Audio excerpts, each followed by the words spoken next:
ननिहाल से लौटते समय भरत को यह आभास भी नहीं था कि अयोध्या में इतना बड़ा अनर्थ घट चुका है। जब वे नगर में प्रवेश करते हैं तो देखते हैं कि नगर सूना है, घर घर में शोक का वातावरण है। न कहीं वाद्य बज रहे हैं, न उत्सव का आनंद है।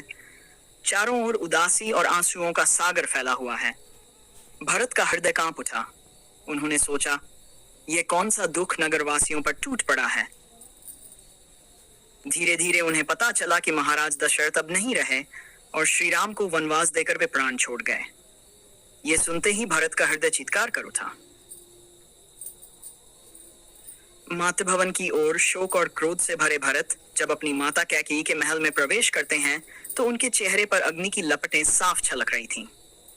कैकेयी ने सोचा था कि भरत आएंगे तो प्रसन्न होंगे, राज्य पाकर गौरवान्वित होंगे, परंतु जैसे ही भरत ने अपनी मां को देखा, उनका संयम टूट गया।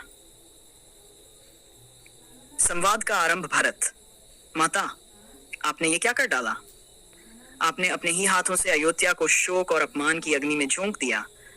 पिता की मृत्यु का कारण आप बनी और मेरे आराध्य राम को वन भेजकर आपने धर्म और मर्यादा को कलंकित कर दिया।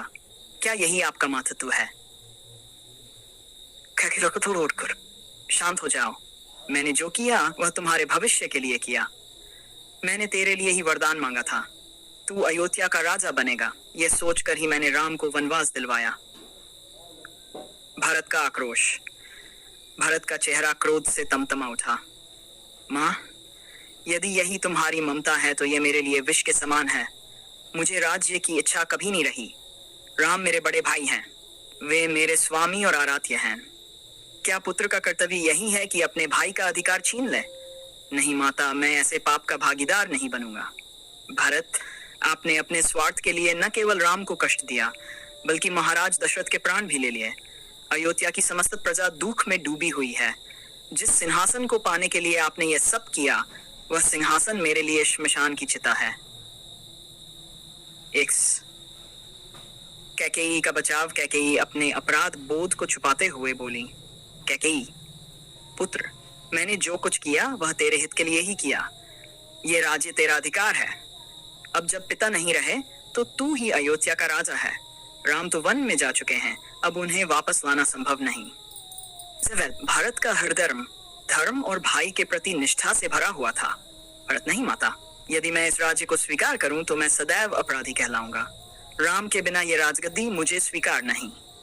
मैं राम को ही अयोध्या वापस लाऊंगा और उन्हें राज्य सौंपूंगा। यदि वे राज्य स्वीकार नहीं करेंगे तो मैं उनके चरणों में वन में ही जीवन व्यतीत करूंगा। आप समझ लीजिए, यह राज्य मेरे लिए अभिशाप है। कैकेयी का पश्चाताप। भरत के शब्द सुनकर कैकेयी का हृदय कांप उठा। उन्हें एहसास हुआ कि उन्होंने अजानवश कितनी बड़ी भूल कर दी।